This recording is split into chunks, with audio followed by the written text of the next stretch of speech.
Assalamualaikum warahmatullahi wabarakatuh.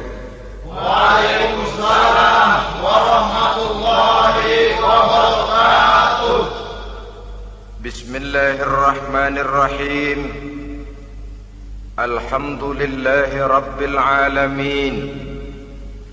Wassalatu wassalamu ala ashrafil anbiya'i wal mursalin, imamil muttaqin, sayyidil ghurril muhajjalin, wa ala alihi wa ashabihil mujahidin at-tahirin, amma ba'du.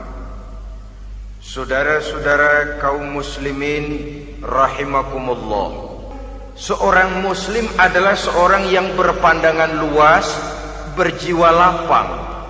Maksudnya apa? Tujuan jangka pendek dan jangka panjang ini harus dia raih kedua-duanya. Ini yang oleh Al-Quran diajarkan agar setiap muslim mencapai fid dunya hasanah wa fil akhirati hasanah. Kebaikan di dunia, kebaikan di akhirat, itu arti hasanah. Jangan macam orang dulu, punya istri dua pergi haji. Yang satu yang muda istrinya namanya Hasanah, yang satu namanya Khadijah. Waktu tawaf keliling Ka'bah, si suami ini nggak bisa doa apa-apa kecuali Rabbana Atina itu. Tiap putaran Rabbana Atina fid dunya hasanah wa fil akhirati hasanah. Putaran kedua Rabbana Atina fid dunya hasanah wa fil akhirati hasanah. Ini istri tuanya yang namanya Khadijah dengerin aja. Akhirnya di satu saat dia colek suaminya, "Bang, mentang-mentang Hasanah bini muda disebutin melulu. Saya dong disebutin dalam doa." "Iya deh, ntar putaran selanjutnya." Suaminya blow on juga. Putaran kedua dia baca Rabbana Atina fid dunya hasanah wa fil akhirati Khadijah.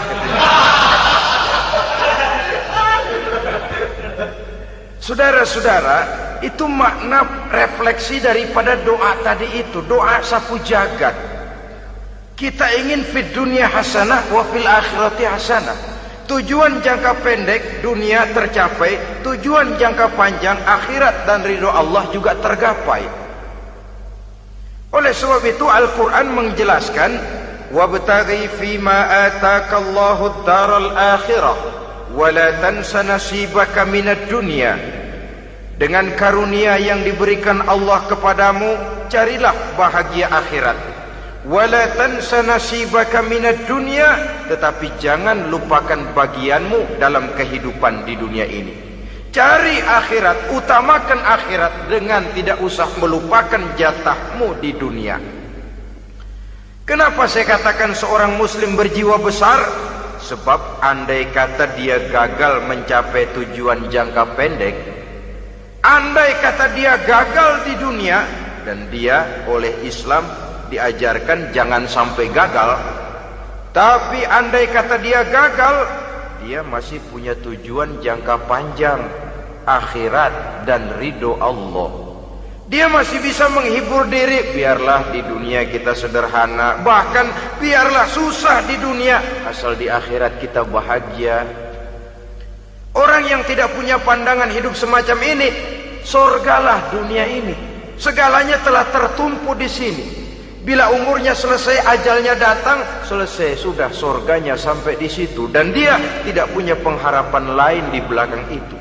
Maka seluruhnya bertumpu pada kehidupan di dunia. Padahal dunia seperti air laut, makin diminum makin haus, makin kering tenggorokan. Dunia yang diperturutkan menyeret manusia ke dalam lingkaran setan, terjebak dalam sifat yang namanya tamak bin rakus alias serakah.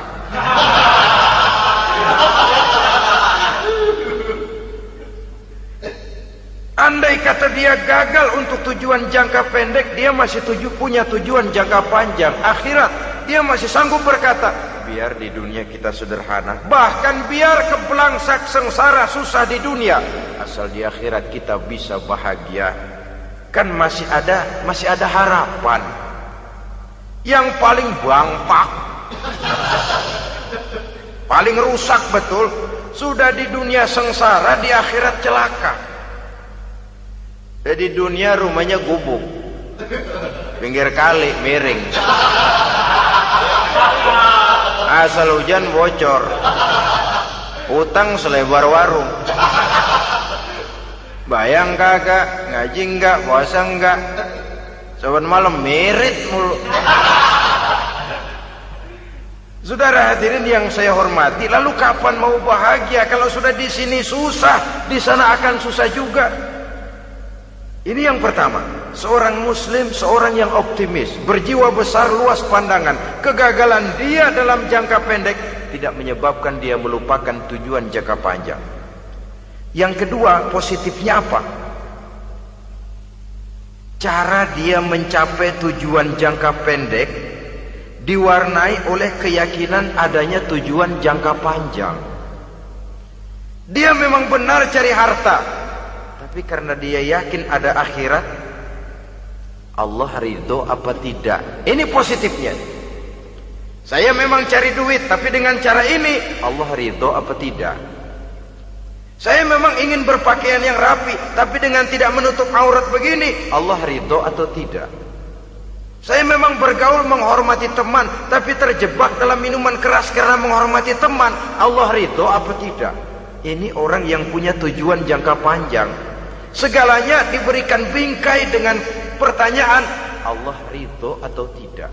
Keyakinannya terhadap tujuan jangka panjang mewarnai gaya hidupnya di dunia ini, mencapai tujuan jangka pendek tadi.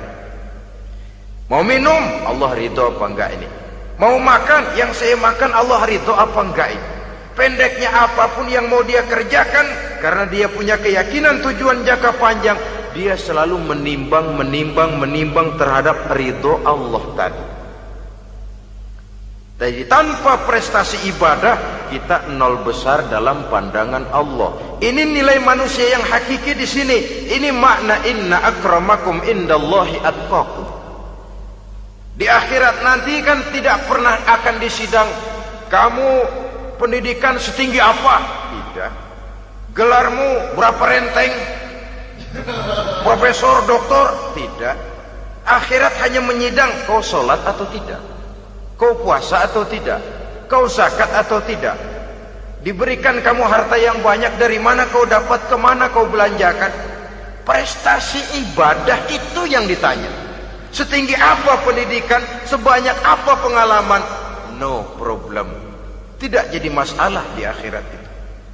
Prestasi ibadah itu yang akan kita persembahkan di hadapan Allah. Itu makna inna akramakum indallahi atqakum. Kerbau dinilai dari dagingnya, makin gemuk makin mahal harganya. Tapi ada perkutut lebih mahal dari kerbau. Perkutut itu mahalan mentahnya loh daripada matangnya. Karena harga perkutut pada suaranya. Lalu di mana harga manusia yang paling gemuk? Tidak. Suaranya, oh kalau manusia dinilai dari suaranya, barangkali Madonna nomor awal masuk surga. Hanyalah dengan prestasi ibadah kita bisa mencapai tujuan jangka panjang, akhirat dan ridho Allah. Nah baiklah ya, kalau sudah jelas bahwa kita punya dua tujuan jangka hidup, jangka pendek dan jangka panjang, bagaimana Islam mengajarkan kita meraih dua ini? Pada prinsipnya Islam mengajarkan sistem keseimbangan. Dalam berbagai aspek kehidupan, keseimbangan ini nampak dengan nyata diajarkan oleh agama kita. Seperti ayat yang saya bacakan tadi. Dengan karunia yang diberikan Allah kepadamu, cari negeri akhirat, tapi jangan lupakan bagianmu di dunia ini. Dalam bentuk yang lebih nyata, bekerjalah untuk duniamu seolah kau akan hidup buat selamanya, tapi bekerjalah buat akhiratmu seolah kau akan mati besok.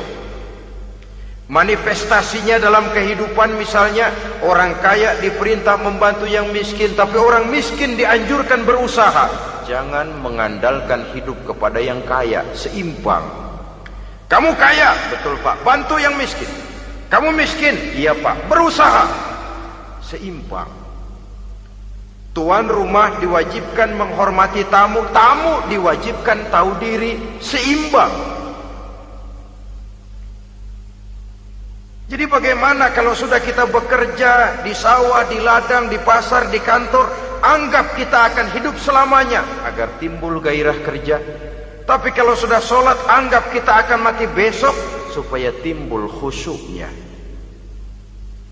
Nah, titik tekannya di mana? Stresnya itu. Walaupun Islam mengajarkan sistem keseimbangan, tapi Al-Quran tetap menggarisbawahi walal akhiratu khairul laka minal, bahwa bagaimanapun seimbangnya, akhirat itu lebih utama daripada dunia. Bagaimana implementasinya? Kata orang-orang tua, kalau kita menanam padi, rumput pasti tumbuh, tapi nanam rumput jangan mimpi tumbuh padi. Maksudnya apa? Kalau satu perbuatan kita niatkan karena Allah, dunianya pasti ikut. Tapi kalau satu perbuatan diniatkan karena dunia semata-mata, akhirat akan hilang. Sebab itu, biasakanlah berbuat sesuatu baik untuk tujuan jangka pendek, lebih-lebih untuk tujuan jangka panjang, dengan motif lillahi ta'ala. Jadi saya ulangi, satu perbuatan kalau sudah diniatkan karena Allah, dunia biasanya ikut. Tapi kalau diniatkan karena dunia semata-mata, akhirat akan luput. Padahal itu titik tekannya, walal akhiratu khairul laka minal ula. Saudara-saudara kaum muslimin rahimakumullah, ini tujuan hidup. Jadi landasan tempat kita bertolak sudah jelas, pantai yang akan kita tuju dalam kehidupan ini juga sudah nyata. Kita ingin mencapai apa yang dinamakan fid dunya hasanah wa fil akhirati hasanah. Untuk itu perlu ada keseimbangan, tetapi titik tekannya tetap akhirat lebih utama daripada kehidupan dunia ini. Sekarang kalau sudah ada dasar hidup, sudah ada tujuan yang akan kita capai, tentu harus ada alat untuk mencapainya. Semuanya perlu sarana.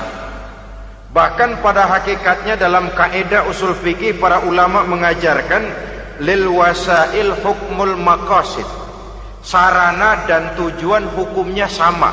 Ini mestinya mendidik umat Islam jadi pinter. Jangan cuma berpikir melaksanakan satu pekerjaan, tapi juga berpikir menciptakan sarana untuk terwujudnya pekerjaan itu. Misalnya umat Islam wajib pergi haji kalau mampu, kan begitu toh? Kalau dia umat Islam Indonesia, tentu pergi hajinya ke Mekah. Mekah, Jeddah, Mekah, Indonesia, perlu sarana angkutan untuk sampai ke sana. Kapal laut, kapal udara. Artinya umat Islam harus maju di bidang teknologi, bisa menciptakan pesawat, bisa menciptakan kapal laut, sarana yang akan menyampaikan dia untuk bisa melaksanakan ibadah haji. Selama ini kita bertumpu kepada pemikiran, pokoknya kan yang penting gue pergi haji pakai apa kayak gue punya duit. Dari segi pribadi memang barangkali begitu. Tapi sebagai umat yang harus mencapai kemajuan, apabila diperintahkan melaksanakan sesuatu, kita pun hakikatnya dituntut menciptakan sarana untuk menunjang pelaksanaan sesuatu itu sendiri. Agama mengajarkan an-nazafatu minal iman, kebersihan sebagian daripada iman. Siapa yang menciptakan mesin cuci, sabun-sabun keras, deterjen, rinso dan lain sebagainya? Siapa yang menciptakan air condition, pembersih ruangan? Kita hanya berpikir pokoknya kan bersih, mau pakai apa kek. Kita jarang yang berpikir kepada pewujudan teknologi modern untuk menerjemahkan hadis itu. Syukurlah belakangan ini sudah muncul teknokrat-teknokrat muslim yang dijiwai oleh semangat Al-Quran membuka tabir rahasia konsepsi Islam di lapangan teknologi modern yang makin lama makin menunjukkan tuntutan kebutuhan daripada umat itu sendiri. Dengan demikian, apabila ada tujuan hidup, kita memerlukan alat untuk mencapai tujuan tadi. Supaya tujuan fid dunya hasanah wa fil akhirati hasanah tercapai, apa alat yang harus kita pakai? Kita lihat surah At-Taubah ayat 111 memberikan jawaban. Innallaha ashtara minal mu'minina anfusahum wa amwalahum bi anna lahumul jannah. Sesungguhnya Allah telah membeli dari orang-orang beriman diri mereka, harta mereka, bahwa sesungguhnya bagi mereka adalah surga. Coba kita simak ayat ini sejenak, akan nampak dengan jelas bahwa ayat ini hakikatnya merupakan satu transaksi yang nyata benar antara kita dengan Allah. Transaksi jual beli sudah terjadi, dan itu langsung dengan Allah, tertuang dalam pernyataan Quran. Pembeli Allah, penjual kita orang-orang beriman, dagangannya adalah anfus dan amwal, harganya adalah surga. Itu sudah tanda tangan pernyataan kita siap jual beli ya Allah. Apalagi baiat kita apa? Inna solati wa nusuki wa mahyaya wa mamati lillahi rabbil alamin. Solatku, ibadahku, hidup dan matiku cuma untuk Allah Tuhan seluruh sekalian alam. Minimalnya 5 kali sehari semalam baiat ini kita ulang dan kita ulang. Kenapa lalu kita tidak konsekuen? Dalam konteksnya dengan persoalan, maka alat hidup kita itu ada 2. Pertama, anfus. Ini bentuk mufrad dari jamaknya, bentuk jamak dari mufrad nafsun. Biasa diterjemahkan dengan diri. Yang dimaksud dengan diri adalah kepribadian. Yang dimaksud dengan kepribadian ialah kekayaan yang kita miliki dalam kepribadian kita. Artinya bisa tenaga, pikiran, konsep, gagasan, wewenang, ide, pangkat, jabatan, kemampuan, keahlian, skill, itu semuanya masuk ke dalam anfus, diri. Sedangkan amwal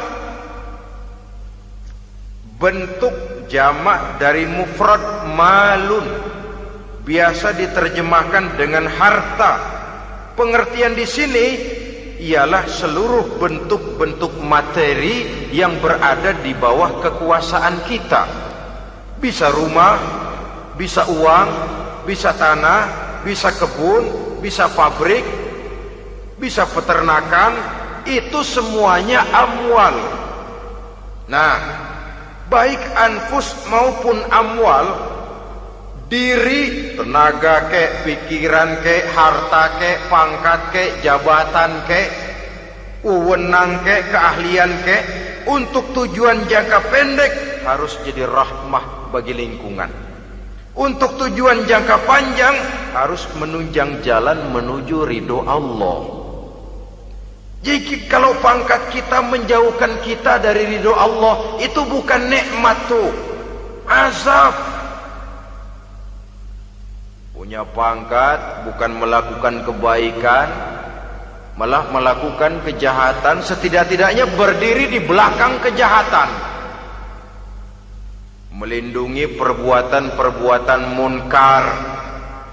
Dalam kelas kakap melindungi korupsi, dalam kelas teri jadi backing tukang koprok. Umpamanya itu sudah menyalahi. Alat tidak digunakan untuk mencapai tujuan, itu untuk tujuan jangka pendek.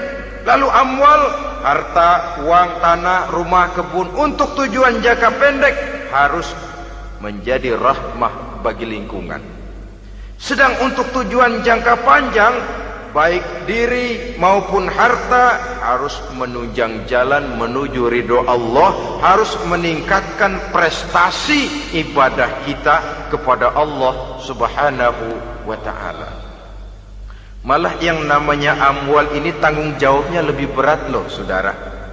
Kalau saudara diberikan ilmu, sidang akhirat cuma satu, ilmumu kau amalkan untuk apa? Saudara diberikan umur panjang, pengadilan akhirat cuma bertanya satu, umurmu kau habiskan di mana? Tapi saudara diberikan harta, pertanyaan akhirat dua, hartamu kau dapat dari mana? Kau belanjakan kemana? Dari mananya dan kemananya ditanya, depan belakang. Kadang-kadang kan ada orang hartanya didapat dari jalan yang halal, dibelanjakan di jalan haram. Kerja peras keringat banting tulang setengah mati, begitu dapat duit beli buntutan, muter-muter kertas cari kode. Didapat dari jalan halal, dibelanjakan di jalan haram. Atau didapat dari cara yang haram, dibelanjakan di jalan yang baik. Menang judi, nyumbang pesantren. Nabi mengajarkan innallaha thayyibun la yaqbalu illa thayyib. Allah itu baik dan hanya menerima yang baik-baik saja. Tidak bisa mencuci kain dengan air najis. Kain akan tetap kotor. Saudara-saudara kaum muslimin rahimakumullah. Oleh karenanya masalahnya terpulang kepada kita, pandai-pandailah membagi orientasi. Suatu saat tenggelam kita dalam kesibukan dunia dan seluruh isinya untuk mencapai tujuan jangka pendek. Lain saat tenggelam kita memfanakan diri untuk mencapai tujuan jangka panjang, akhirat dan ridho Allah. Karena kehidupan ini bukan berjalan tanpa batas. Umur ini bukan satu karunia tanpa pertanggungan jawab. Satu saat setuju atau tidak, rela atau terpaksa, kita akan sampai kepada garis finish daripada perjalanan kehidupan dunia ini, yang memang merupakan satu perjalanan panjang, a walking tall. Kata orang Kulon, a walking tall, satu jalan yang demikian jauhnya. Entoh kita akan sampai ke garis finish. Bila datang ajal, senja kehidupan datang, malam menyelimuti. Datangnya tidak pernah kita sangka, tapi sekali dia datang, tidak satu kekuatan yang bisa menolak. Kehadirannya tidak pernah kita harapkan, tapi satu kali dia datang bertamu, pasti terjadi. Dan itu pasti akan kita temui. Alangkah malangnya pada saat kembali itu datang, kita tidak punya prestasi ibadah. Lalu apa artinya prestasi dunia? Apa artinya tujuan jangka pendek kalau kita harus kehilangan tujuan jangka panjang? Rumah kita yang besar, pangkat kita yang tinggi, harta kita yang banyak, bisakah menolong kita untuk kalau sudah kumpul di padang mahsyar nanti? Malaikat, jangan gebugin saya, rumah saya harga 2 miliar.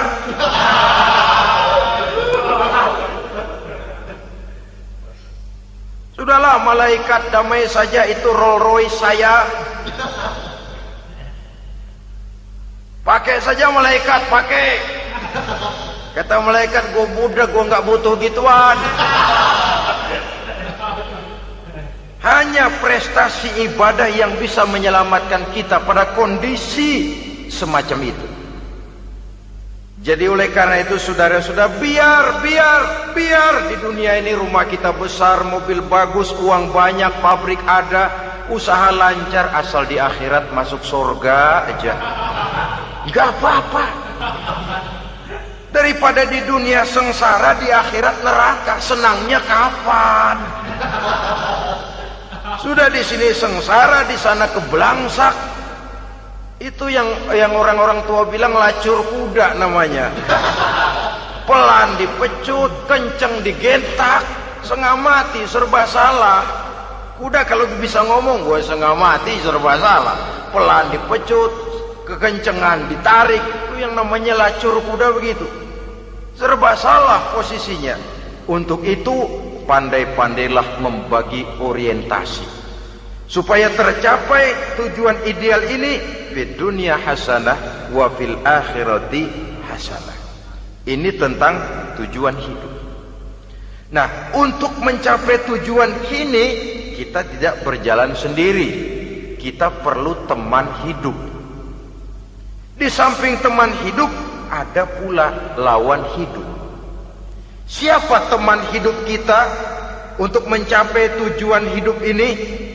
Dalam arti sempit, teman hidup kita suami istri yang taat kepada Allah.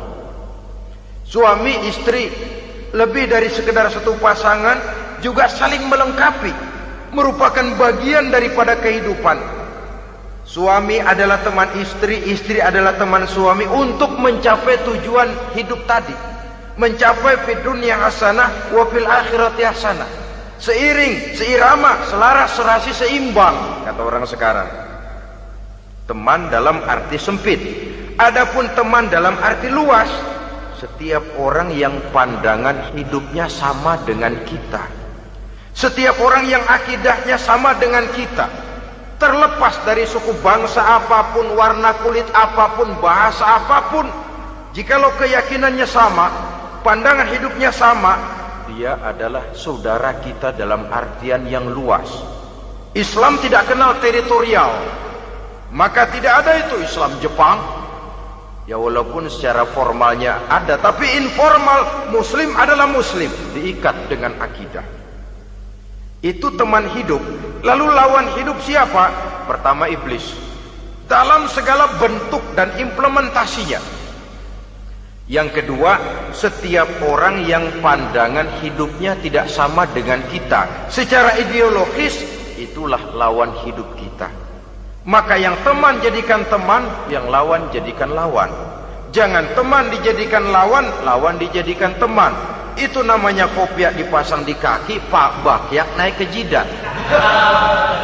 Wajar kalau kepala lalu jadi benjol. Salah milih teman, salah cari lawan. Salah milih teman, salah cari lawan. Akibatnya kita yang akan susah di kemudian hari nanti. Saudara-saudara kaum muslimin rahimakumullah, oleh karenanya pandai-pandailah dalam hidup ini. Yang teman jadikan teman, yang lawan jadikan lawan. Kalau lawan kita jadikan teman, sementara teman kita jadikan lawan, dan itu yang banyak terjadi dalam praktek kehidupan, kita tidak akan bisa mencapai tujuan, karena akan tertarung di kaki sendiri. Nah, ini sajalah yang kita bicarakan pada pertemuan kali ini. Mudah-mudahan ada manfaatnya. Terima kasih atas segala perhatian. Mohon maaf atas segala kekurangan.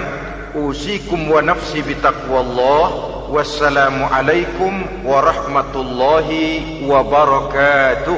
Waalaikumsalam warahmatullahi wabarakatuh.